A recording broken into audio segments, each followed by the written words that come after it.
सबसे पहले इच्छा होती है उस परम स्थान के दर्शन की जहां भगवान शिव ध्यान में स्थित है।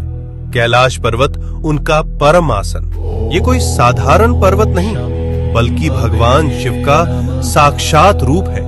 इसके चरणों में है मानसरोवर, मीठे जल की पवित्रता, और राक्षस ताल, खारे जल की रहस्यपूर्ण गहराई। इतने पास फिर भी एक मीठा एक खारा, जैसे भगवान शिव के भीतर संतुलित दो स्वरूप। अब हम पहुंचते हैं उस तपोभूमि पर जहां भगवान शिव और माता पार्वती ने विवाह के बाद ध्यान लगाया।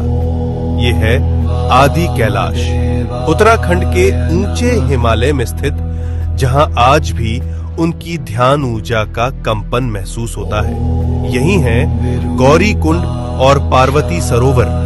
ये पर्वत नहीं, शिव पार्वती की जीवित उपस्थिति का केंद्र है, इसलिए कहलाता है छोटा कैलाश।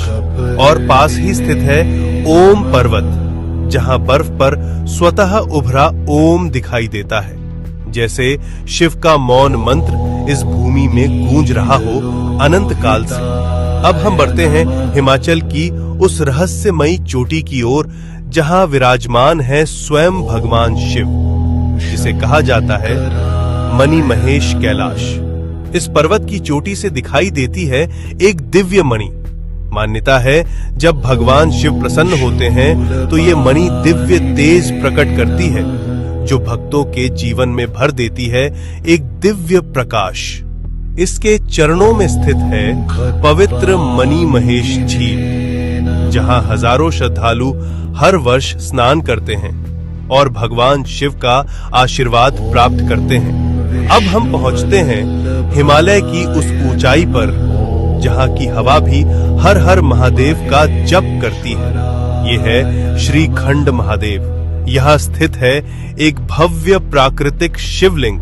यहाँ तक पहुँचने का मार्ग अत्यंत कठिन, लेकिन कहा जाता है जिसे स्वयं भगवान शिव बुलाते हैं वही इस दिव्य शिखर तक पहुँच पाता है। श्रीखंड महादेव केवल एक शिवलिंग नहीं, ये है भगवान शिव का हिमालयी सिंहासन। अब हम पहुँचते हैं भगवान शिव के एक और दिव्य धाम पर, हिमाचल की उस रहस्यमयी भूमि में किन्नौर कैलाश। यहाँ स्थित है सदियों पुराना एक विशाल शिवलिंग, जो अपने आप में अपार ऊर्जा समेटे हुए।